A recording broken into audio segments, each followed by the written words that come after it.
नमस्कार दोस्तों, आज हमारी पेपर सोल की 9वीं क्लास है। तो शुरुआत करते हैं। देखो, सबसे पहले एक क्वेश्चन आया था कि हरियाणा की पहली फिल्म कौन सी। तो देखो, हरियाणा की पहली फिल्म बतानी है। पहली फिल्म कौन सी, हरियाणा की पहली फिल्म कौन सी है। तो हरियाणा की पहली फिल्म है धरती। ठीक है, कब आई थी ये? 1968 में। हरियाणा की पहली फिल्म कौन सी है? धरती, जो 1968 में आई थी। ठीक है, उसके 2 साल बाद 1970 में एक फिल्म आई थी, हरफूल सिंह जाट जुलमी। ठीक है, 1970 में एक फिल्म आई थी। पहले तो देखो, सबसे पहली फिल्म है हरफूल, जो धरती है 1968 में आई थी हरियाणा की। उसके बाद 2 साल बाद हरफूल सिंह जाट जुलानी आती है। ठीक है, उसके बाद 4 साल बाद 1974 को 2 फिल्म आई। ठीक है, 2 फिल्म आई। कौन कौन सी आई? देखो, एक तो फिल्म आई वीर शेरा और एक आई वीर घटोत्कच।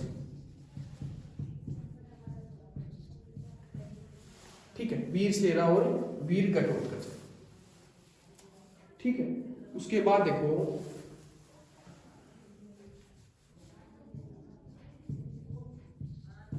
वीर शेरा वीर घटोत्कच। उसके बाद देखो, हरियाणा की पहली सफल फिल्म। देखो, हरियाणा की पहली सफल फिल्म पूछ रखा है, कौन सी है? बहुरानी है पहली सफल फिल्म है बहुरानी। ठीक है, बात करें कब आई थी ये? 1983 में आई थी। पहली सफल फिल्म है बहुरानी। ठीक है, उसके बाद देखो, हरियाणा की पहली सफलतम फिल्म हरियाणा की पहली सफलतम फिल्म कौन सी है? चंद्रावण। ठीक है, जो कब आई? 1984 में। ठीक है, जो हरियाणा की पहली सफल फिल्म है वो तो 1983 में आई थी, बहुरानी। और जो सफलतम फिल्म है वो आई चंद्रावण 1984 में। ठीक है, बात करें चंद्रावण फिल्म में जो अभिनय किया वो किसने किया? चंद्रावण फिल्म में अभिनय किया वो किया जगत जाखड़ ने। किसने किया? जगत जाखड़ ने। देखो, हरियाणा का रॉबिन हुड कहा जाता है। हरियाणा का रॉबिन हुड किसे कहा जाता है? जगत जाखड़ को कहा जाता है। और ये कहां से है? झज्जर से। ठीक है, हरियाणा का रॉबिन हुड जगत जाखड़ और जगत जाखड़ झज्जर के हैं। ठीक है, ये बात याद रखनी है आपको। और जो सफलतम फिल्म है चंद्रावण 1984 में आई थी, उसमें जो अभिनय किया था वो जगत जाखड़ ने किया। ठीक है, उसके बाद देखो, 1985 में फिल्म आती है लाडो। ठीक है, लाडो तो 2000 में आई थी। देखो, जो लाडो फिल्म है, लाडो को पुरस्कार मिला वो आई है 2000। लाडो फिल्म को पुरस्कार मिला है वो आई है लाडो फिल्म 2000। ठीक है, तो ये बात याद रखनी है आपको। पहली राष्ट्रीय पुरस्कार जीतने वाली फिल्म कौन सी है? लाडो है। और बात करें 1985 में जो फिल्म आई है, देखो 1984 के बाद आई है, 1985 में वो फिल्म आई है छैल गेल जाऊंगी। ठीक है, तो ये मैंने जो सिनेमा है वो अलग से क्लास भी करवा रखी है और मैंने आपको बता भी दिया। ठीक है, उसके बाद देखो, एक क्वेश्चन आया है, हरियाणा फिल्म नीति कब बनी?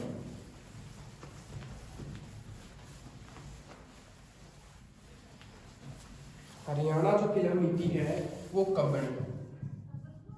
हरियाणा फिल्म नीति है वो कब बनी? वो बनी 26 अक्टूबर 2018 को। और इसका बात करें, अध्यक्ष किसे बनाया गया है? वो बनाया गया है सतीश कौशिक। ठीक है, सतीश कौशिक कहाँ से हैं? महेंद्रगढ़ से। ठीक है, एक बात करें, हरियाणा जो सेल फिल्म है, हरियाणा सेल फिल्म, उसका नया बना दिया गया है हरियाणा प्रमोशन बोर्ड नाम बना दिया गया है। ठीक है, बात करें हरियाणा फिल्म नीति कब आई थी? 26 अक्टूबर 2018 को आई थी। इसका अध्यक्ष कौन है? सतीश कौशिक है। ठीक है, और एक बात करें, हरियाणा फिल्म सेल का नया नाम तो हरियाणा प्रमोशन बोर्ड बना दिया गया है। और एक देखो, एक क्वेश्चन है, जंगल बुक में जो मोगली है, मोगली का किरदार किरदार निभाने वाले नील शेट्टी। कौन है? नील शेट्टी। ठीक है, नील शेट्टी हैं, वो कहाँ की हैं? वो है एलनाबाद की, एलनाबाद सिरसा की। ठीक है, एक एलनाबाद सिरसा से, एक है शंकर सम्राट। एक कौन है? शंकर सम्राट, ये जादूगर है। ठीक है, तो जो जंगल बुक में मोगली का जो किरदार निभाने वाले हैं, जो नील शेट्टी है, वो कहाँ की है? एलनाबाद सिरसा की है। ठीक है, उसके बाद देखो एक बात करें, जो गीता बबीता है, वो जो फिल्म बनी थी वो दंगल है, सभी को पता है वो। ठीक है, उसके बाद देखो एक बात करें कि शहीद-ए-हरियाणा फिल्म, देखो एक फिल्म है शहीद-ए-हरियाणा। शहीद-ए-हरियाणा में जो सैनिक की बहन का जो किरदार निभाया है, वो किसने निभाया है? सैनिक की बहन का किरदार निभाया है मोनिका सोनी। किसने निभाया है? मोनिका सोनी। ठीक है, ये कहाँ से हैं? रेवाड़ी से हैं। और बात करें रेवाड़ी की लता मंगेशकर। ठीक है, रेवाड़ी की जो लता मंगेशकर है, वो किसे कहा जाता है? मोनिका सोनी को कहा जाता है। ठीक है, तो ये याद रखनी है आपको। और उसके बाद देखो एक क्वेश्चन आया है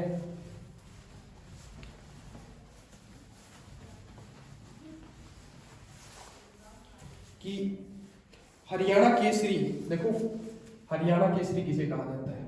हरियाणा केसरी, बताओ हरियाणा केसरी किसे कहा जाता है? पंडित नेकीराम शर्मा को। किसे कहा जाता है? पंडित नेकीराम शर्मा।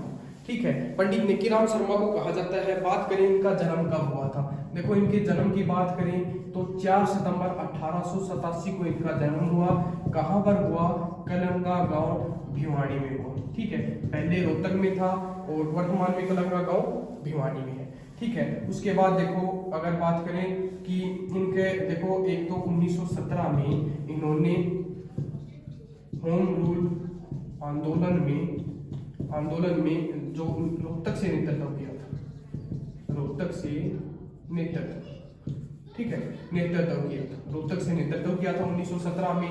ठीक है, होम रूल की बात कर रहे हैं, इन्होंने होम रूल लीग आंदोलन की शुरुआत की थी। और एक बात करें 1930 में, देखो एक क्वेश्चन लिखो 1930 में, जो मैंने देखो समाचार पत्र वाली क्लास करवा रखी है। 1930 में संदेश है, जो साप्ताहिक पत्रिका है जो उर्दू में, देखो ये उर्दू में है, 1930 में पंडित नेकीराम शर्मा ने ही ये प्रकाशित की थी। ठीक है, तो ये भी याद रखना है आपको। और बात करें ये कहाँ से प्रकाशित की थी, तो ये भिवानी से प्रकाशित की थी। ठीक है, ये बात भी याद रखनी है आपको। एक बात करें हरियाणा का पहला कॉलेज कौन सा है, देखो हरियाणा का प्रथम कॉलेज, ठीक है, हरियाणा का प्रथम कॉलेज कौन सा है, तो जो 1926 में बना था और कहाँ पर है? रोहतक में है। और उसका क्या नाम है, तो देखो उसका नाम है पंडित नेकीराम शर्मा कॉलेज है, जो 1926 में हरियाणा का पहला कॉलेज बना था। 1926 में रोहतक में बनाया गया था पंडित नेकीराम शर्मा कॉलेज। ठीक है, और एक बात करें, इनका एक कथन था कि मुझे तो भूमि का एक टुकड़ा नहीं चाहिए, भारत की संपूर्ण भूमि चाहिए। ठीक है, इनका एक कथन भी था। उसके बाद देखो एक क्वेश्चन आया था कि जो प्रथम विश्व युद्ध हुआ था 1914 से 18 में, तो इन्होंने भारतीयों को सेना में भर्ती होने से मना किया था। ठीक है, जो प्रथम विश्व युद्ध हुआ था उसमें पंडित नेकीराम शर्मा ने भारतीयों को सेना में भर्ती होने से मना किया था। और इनका जो विरोध किया था वो महात्मा गांधी ने किया था और इनकी बात नहीं मानी गई। और जो नेकीराम शर्मा की बात नहीं मानी गई और महात्मा गांधी की इसमें बात मानी गई। ठीक है, तो ये बात भी आपको याद रखनी है। और एक बात करें इनकी मृत्यु कब हुई थी, तो इनकी मृत्यु कब हुई थी? 8 जून 1956 को। ठीक है, ये भी याद रखना है, इनकी मृत्यु कब हुई थी? 8 जून 1956 को। ठीक है, तो हरियाणा केसरी किसे कहा जाता है? पंडित नेकीराम शर्मा। ठीक है,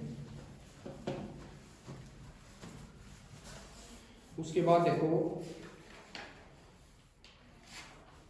एक क्वेश्चन आया है, हरियाणा में राज्यसभा में कितनी सीटें हैं? देखो हरियाणा में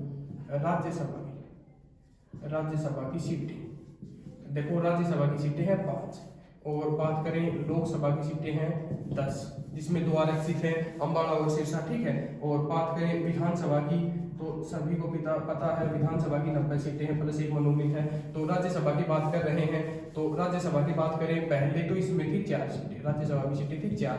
वर्तमान में कितनी सीटें हैं? वर्तमान में है 5 सीटें, ठीक है। और कौन कौन सी हैं वो सीटें? तो देखो, एक तो है अम्बाड़ा, एक है करनाल, ठीक है, एक है रोहतक, एक है हिसार और एक है जींद। तो ये 5 सीटें हैं, ठीक है। राज्यसभा में कितनी सीटें हैं? 5 सीटें हैं, अम्बाड़ा, करनाल, रोहतक, हिसार और जींद, ठीक है। और एक क्वेश्चन याद रखें, तो राज्यसभा का वर्णन है, जो राज्यसभा का वर्णन है, राज्यसभा का वर्णन है वो जो संविधान के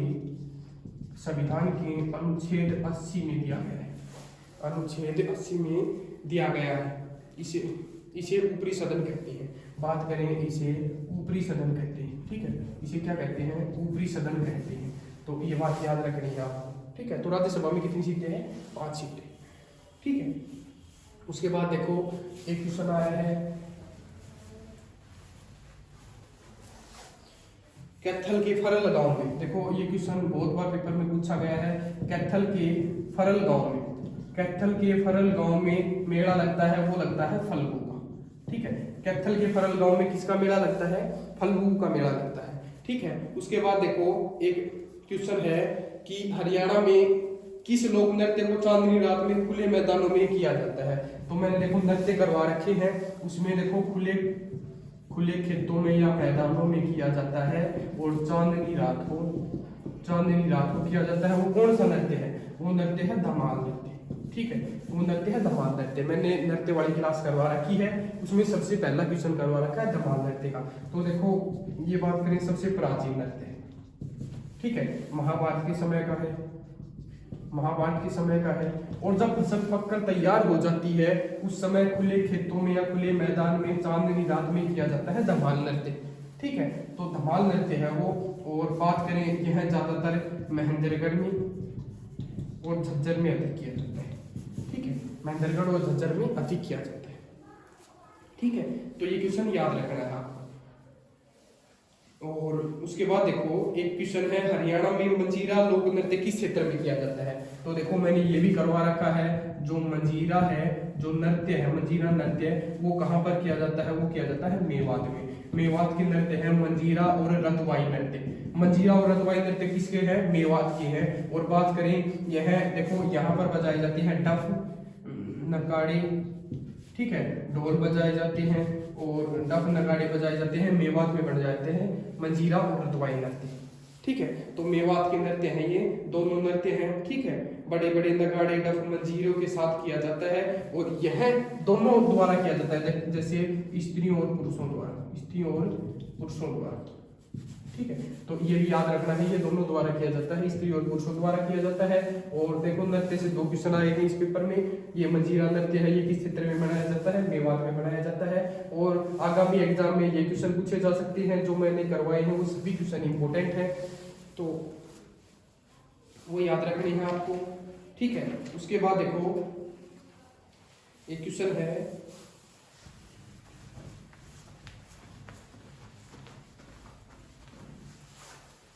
देखो एक क्वेश्चन है, निम्न में से किस स्थान पर मनोकामना पूरी होने पर घड़ी चढ़ाई जाती है? निम्न में से किस स्थान पर देखो मनोकामना पूरी होने पर घड़ी चढ़ाई जाती है, ठीक है। पूरी होने पर घड़ी चढ़ाई जाती है। तो घड़ी कौन से मनोकामना पूरी होने पर चढ़ाई जाती है? वो चढ़ाई जाती है 9 गज्जा पीर की दरगाह पर, ठीक है। 9 गज्जा पीर की दरगाह, देखो 9 गज्जा पीर की दरगाह है यहाँ पर। ये कहाँ पर है? देखो, ये सबसे पहले पता होना चाहिए, अम्बाड़ा की दरगाह है। यह जो हरियाणा बॉर्डर है, वहां से शाहाबाद से 7 किलोमीटर दूरी पर है। बॉर्डर से 7 किलोमीटर दूर शाहाबाद में है, ठीक है। 7 किलोमीटर दूर है, 7 किलोमीटर दूर शाहाबाद में है ये अम्बाड़ा की ये दरगाह है, 9 गज्जा पीर की दरगाह, ठीक है। यहाँ पर बात करें, जो मन्नत मांगी जाती है वो पूरी होने पर यहाँ पर घड़ी चढ़ाई जाती है और चादर चढ़ाई जाती है, ठीक है। और बात करें 9 गज की, तो देखो 9 गज के थे वो पीर बाबा थे, वो 9 गज के थे। 9 गज का मतलब होता है 1 गज में 3 फुट होता है, ठीक है। तो 9 गज का मतलब 27 फुट के थे वो पीर बाबा, और उनकी दरगाह है यहाँ पर। 9 गजा पीर की दरगाह शाहबाद में, अम्बाड़ा में है ये दरगाह, ठीक है। हरियाणा बॉर्डर के 7 किलोमीटर दूर शाहबाद में है ये।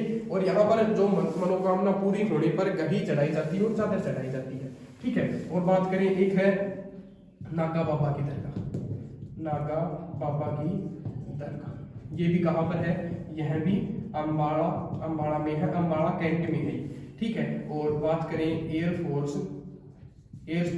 स्टेशन के अंदर है, एयरफोर्स स्टेशन के अंदर है नागा बाबा की दरगाह, नागा बाबा पीर की दरगाह, ठीक है। और 9 गजा पीर की दरगाह है, ये भी अम्बाड़ा में है। तो ठीक है, यहाँ पर मनोकामना पूरी होने के बाद घड़ी और चादर चढ़ाई जाती है, ठीक है। तो ये पेपर में पूछा गया था। उसके बाद देखो एक क्वेश्चन है, एक क्वेश्चन पूछ रखा है कि हरियाणा का राज्य पुष्प, देखो हरियाणा का राज्य पुष्प है, जो बात करें राज्य पुष्प है वो कौन सा, राज्य पुष्प है कमल। देखो पता होना चाहिए। बात करें कि इनका देखो फल कौन सा है, राज्य फल कौन सा है, वो आम है, ठीक है। और खेल कौन सा है, वो कुश्ती है, ठीक है। तो ऐसे ये सारी बातें याद रखनी है। बात करें पशु कौन सा है, तो वो है काला हिरण है, ठीक है। और बात करें पक्षी कौन सा है, तो वो ये ब्लैक खरगोलीन है, काला तितर है, ठीक है। काला तितर है, काला तितर है, ब्लैक खरगोलीन है, ठीक है। बात करें काला तितर की, तो काला तितर की जन्म स्थली किसे माना जाता है, अबूबसैर वन्य जीव अभ्यारण्य को माना जाता है। मैंने सभी बहुत बार बता रखा है ये क्वेश्चन, अबूबसैर वन्य जीव अभ्यारण्य सबसे बड़ा वन्य जीव अभ्यारण्य है। बात करें वो सबसे बड़ा वन्य जीव अभ्यारण्य, उसकी स्थापना 1987 में हुई थी। और बात करें तितर प्रजनन केंद्र कहाँ पर है, तितर प्रजनन केंद्र मैंने प्रजनन केंद्र वाली क्लास करवा रखी है, उसमें करवा रखा है। तितर प्रजनन केंद्र कहाँ पर है, वो है मोरनी में, ठीक है, मोरनी पंचकुला में, ठीक है। और उसके बाद एक चिड़िया प्रजनन केंद्र भी है वहां पर, चिड़िया प्रजनन केंद्र है वो भी कहाँ पर है, मोरनी पंचकुला में है, ठीक है। उसके बाद और बात करें तो जो खेल है वो कुश्ती है, पशु है काला हिरण है, और ये बातें याद रखनी है। एक बात करें मिठाई कौन सी है, तो जलेबी है, ठीक है। तो ये बातें आपको पता होनी चाहिए कौन कौन सी चीजें हमारी राष्ट्र है, ठीक है। भाषा की बात करें, राज्य भाषा हिंदी और हरियाणवी है, ठीक है। उसके बाद देखो एक प्रजनन केंद्र क्वेश्चन पूछ रखा है, चिंकारा प्रजनन केंद्र कहाँ पर है। देखो मैंने प्रजनन केंद्र वाली क्लास करवा रखी है। चिंकारा प्रजनन केंद्र कहाँ पर है, चिंकारा प्रजनन केंद्र है कैरू भिवाड़ी में, ठीक है। चिंकारा प्रजनन केंद्र कहाँ पर है, कैरू भिवाड़ी में। और बात करें मोर एवं चिंकारा की बात करें, मोर एवं चिंकारा प्रजनन केंद्र है वो कहाँ पर है, तो मोर एवं चिंकारा प्रजनन केंद्र है झाबुआ में, झाबुआ रेवाड़ी में, ठीक है। प्रजनन केंद्र वाली क्लास में करवा रखा है। तो ये क्वेश्चन आया था जब मैंने करवाया है कि चिंकारा प्रजनन केंद्र कहाँ पर है, कैरू भिवाड़ी में है। बात करें भारत में मेहंदी का सबसे बड़ा निर्यातक कौन है। देखो भारत में सबसे बड़ा मेहंदी का निर्यात का अर्थ क्या होता है, बेचना। सबसे अधिक मेहंदी का निर्यातक होता है फरीदाबाद। हरियाणा का भी, भारत का भी सबसे बड़ा जो निर्यात होता है मेहंदी का होता है फरीदाबाद, ठीक है। तो ये बात भी याद रखनी है आपको। और उसके बाद देखो, उसके बाद क्वेश्चन पूछ रखा है कि तराइन का प्रथम युद्ध। देखो एक क्वेश्चन पूछ रखा है तराइन का प्रथम युद्ध, तराइन का प्रथम युद्ध की पूछ रखा है। तराइन का प्रथम युद्ध कब हुआ था, तराइन या तरावड़ी, तराइन या तरावड़ी कहते हैं, करनाल में है, ठीक है। कि प्रथम युद्ध कब हुआ था, प्रथम देखो पहला युद्ध हुआ था 1191 में, ठीक है। किसके बीच में हुआ था, ये हुआ था मोहम्मद गोरी और पृथ्वीराज चौहान, ठीक है। इसमें जीत किसकी हुई थी, पृथ्वीराज चौहान की हुई थी, ठीक है। उसके बाद देखो दूसरा युद्ध हुआ था 1192 में, ठीक है। किसके बीच में हुई थी, ये भी मोहम्मद गोरी और पृथ्वीराज चौहान के बीच में हुआ, इन दोनों के बीच में हुआ था। इसमें जीत किसकी होती है, मोहम्मद गोरी की होती है। बात करें तीसरा युद्ध किसके बीच में होता है, 1215 ईस्वी में, ठीक है। वो किसके बीच में होता है, वो होता है इल्तुतमिश और यल्दोज, ठीक है, यल्दोज और कोबाचा, इन दोनों के बीच में होता है। इसमें इल्तुतमिश जीतते हैं, ठीक है। तो पहला युद्ध होता है मोहम्मद गोरी पृथ्वीराज चौहान के बीच में, जिसमें पृथ्वीराज चौहान की जीत होती है 1192 में मोहम्मद गोरी और पृथ्वीराज चौहान का। दूसरा युद्ध होता है तराइन का या तरावड़ी का, वो मोहम्मद गोरी जीतता है। ठीक है। 1215 में इल्तुतमिश और दो जोर बादशाह के बीच में होता है, उसमें इल्तुतमिश जीतता है। एक बात करें करनाल का युद्ध कब हुआ था, तो देखो 1739 में हुआ था करनाल का युद्ध। ठीक है, ये बात भी याद रखनी है। करनाल का युद्ध कब हुआ था, 1739 में हुआ था। किसके बीच में हुआ था, तो ये मोहम्मद शाह रंगीला और नादिर शाह के बीच में हुआ था। ठीक है, नादिर शाह और मोहम्मद शाह रंगीला। ठीक है, ये किसके बीच में हुआ था, नादिर शाह और मोहम्मद शाह रंगीला के बीच में हुआ था। किसमें, जिसमें है ना नादिर शाह जीत जाता है इसमें। ठीक है, तो ये बात भी याद रखनी है आपको। तो ये तराइन के युद्ध हैं, तो ये याद रखनी है आपको। उसके बाद देखो एक क्वेश्चन पूछ रखा है कि हरियाणा में किस स्थान पर 2800 मेगावाट का नया शक्ति संयंत्र लगाया गया है। देखो एक बात करें, गोरखपुर में है, गोरखपुर में है जो 2800 मेगावाट की जो परमाणु संयंत्र लगाया गया। ठीक है, ये बात करें गोरखपुर में है, गोरखपुर फतेहाबाद।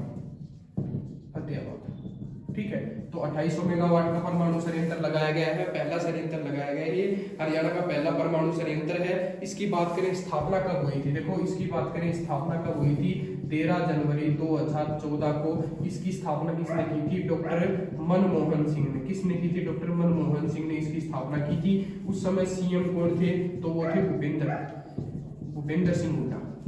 ठीक है, उस समय सीएम कौन थे, भूपेंद्र सिंह हुड्डा थे। तो ये बात भी याद रखनी है आपको। और गोरखपुर फतेहाबाद में 2800 मेगावाट का परमाणु संयंत्र सबसे पहला लगाया गया था। ठीक है, और बात करें यहाँ पर है ना, देखो 700 गुणा में 4, 700 के 4 है जो परमाणु संयंत्र है। टोटल 2800 मेगावाट की इसकी क्षमता रहेगी। ठीक है, उसके बाद देखो एक क्वेश्चन,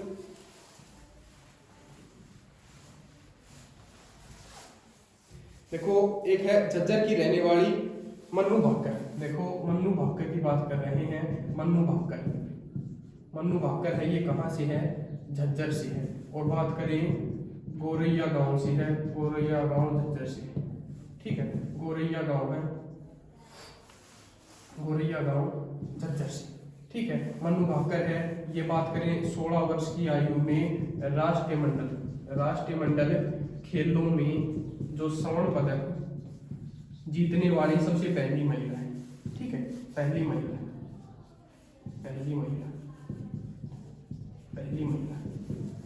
तो ये बात याद रखनी है, मन्नू भाकर है। ये बात करें किसकी खिलाड़ी है, तो ये भी एक बार क्वेश्चन आया था कि ये निशानेबाजी है। ठीक है, ये है निशानेबाजी, तो ये याद रखनी है आपको। ठीक है, जिन्हें हाल ही में, देखो एक बात करें, मन्नू भाकर को हाल ही में अर्जुन अवार्ड भी दिया गया। अर्जुन अवार्ड, हाल ही में अर्जुन अवार्ड भी दिया गया है मन्नू भाकर को। ठीक है, ये बात याद रखनी है आपको। ठीक है, उसके बाद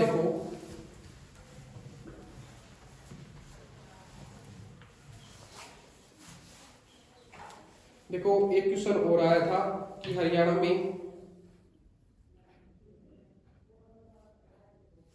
देखो एक क्वेश्चन की बात करें कि हरियाणा में सबसे अधिक साक्षरता दर वाला जिला।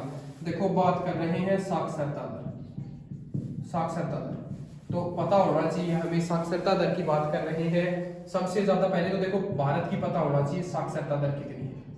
साक्षरता दर भारत की कितनी है, भारत की साक्षरता दर है 74.04%। यह है भारत की साक्षरता दर। बात करें हरियाणा की साक्षरता दर, हरियाणा की साक्षरता दर है 75.6%। ठीक है, ये बात भी याद रखनी है आपको।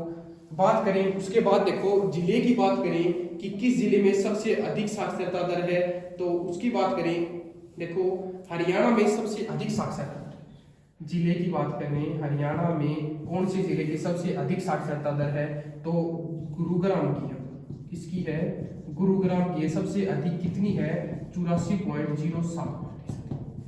ठीक है, बात करें देखो ज्यादा है, ये तो सबसे ज्यादा है। बात करें कम की, ये भी पता होना चाहिए किस जिले की सबसे कम है, तो वो है मेवात की। ठीक है, मेवात की है, कितनी है, 54.08%। ये है मेवात जिले की।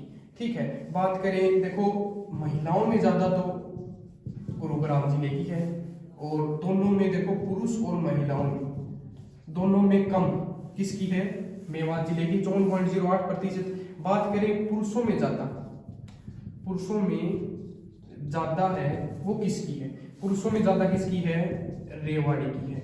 कितनी है, 82.2%। तो ये साक्षरता दर है किसकी, रेवाड़ी की। ठीक है, तो ये साक्षरता दर की बात है। बात करें जिले की, पूछ रखा है साक्षरता दर में सबसे ज्यादा जिला किसका है, तो गुरुग्राम में बता रहा।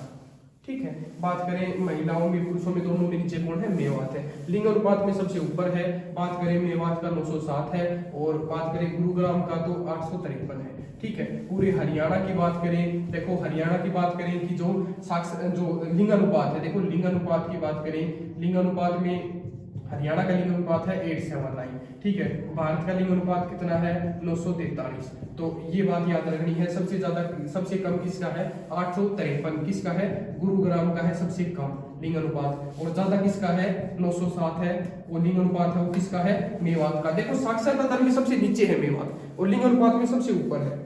तो ये बात भी आपको याद रखनी है। ठीक है। तो आज उसके बाद देखो एक क्वेश्चन और करवाते हैं।